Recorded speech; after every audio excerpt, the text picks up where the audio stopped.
Hooping. Well,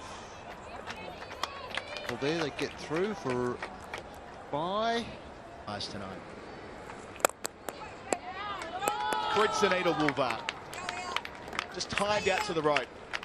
She's got the best cover drive in the world. Went on song, Laura Wolvaardt, and gets her first boundary with that very shot. They pass 50 in the process. Absolutely to die for, isn't it? It's her signature shot, and it's so beautiful to watch. Aesthetically pleasing, Laura Wolvaardt. Straight through the covers. Yes. Ooh, full toss there. And dispatched accordingly. One bounce over the rope. Can't bowl there, Laura Wolvaardt. It's her second boundary. Well, having been out of cricket for a couple of years, she's just trying to find her rhythm again with her bowling, Sanamir. That one slipped out. It's a full bunger, and it's been punished. Can't bowl a full bunger to Wolvaardt. It's gone all the way.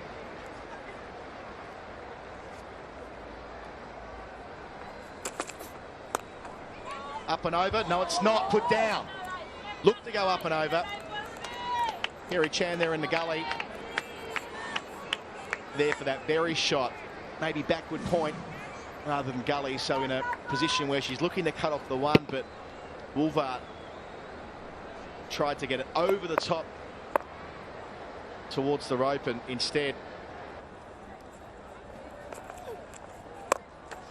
she goes aerial.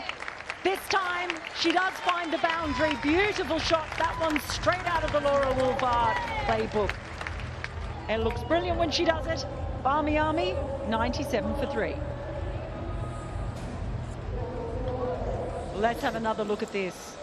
If there was a Laura Wolvaardt wing in the Louvre gallery, that one would go straight on the wall. And there are a lot of Laura Wolvaardt shots in that gallery, I can tell you.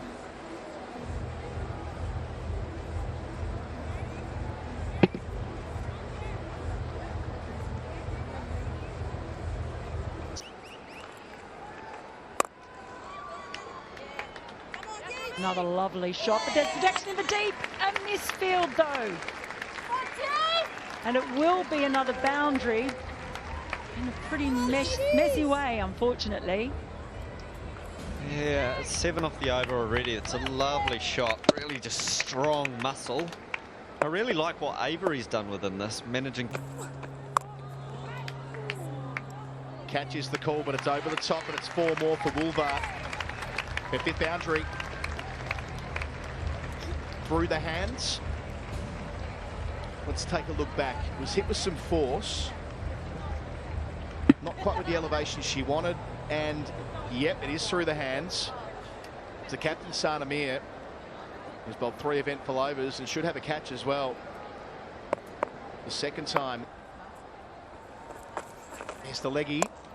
Gets to it. Could have left it alone. Instead, slaps it away for 4.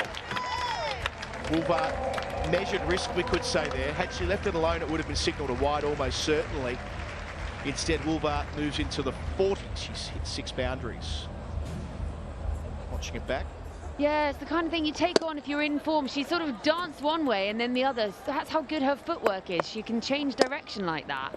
Making the pitch 24 yards. Slap straight, slap well. Wolvaardt's moving through the gears, back-to-back boundaries. She's 45. Strike rate up to 125. That was the conventional off break, but Wolvaardt down the track, catches it on the half volley. Just past her extended right hand. Did it flick a finger? Not quite. Big break to finish. Last ball with a spell. And she brings up a half century, Laura Wolvaardt. She'll retain the strike as well. 50 from 39 deliveries, 7 boundaries. And they're well placed to push home gear beyond 150. 3 overs to go, 125 for 3. That partnership of 50 comes up as well through Barrett's 4th to start. Cross her stumps, across the line, perfect. We talk about Laura Wolvaart's cover drive a lot, but she's a clever cricketer. She knows where the fielders are inside the circle. There's not one at square legs. She knows with that angle that Barrett will give her a look at that if it's on the stumps. And the execution's spot on. Yeah, this is really nice here from Wolvaardt. She's in such great form and she just gets in that position. She's so well balanced, which is so important as a batter, especially with the pace of Farron, the left-handed, you know, she never loses sight of it, and it's a lovely finish there from Wolvaardt. Another textbook kind of shot that you would have. Yeah, Farron. Strike.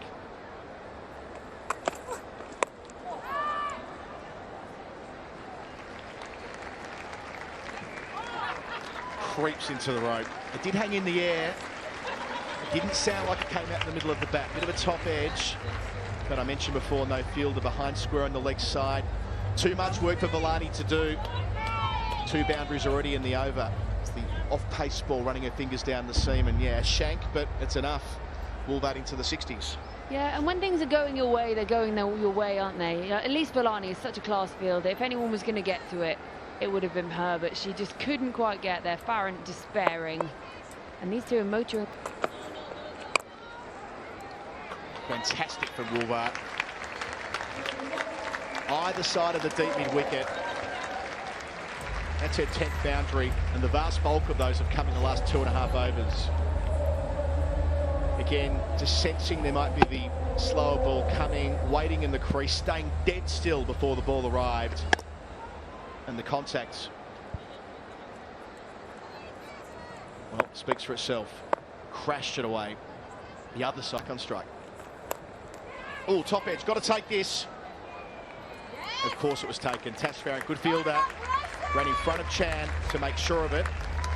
Grace Harris removes both of the set players in the space of a few balls.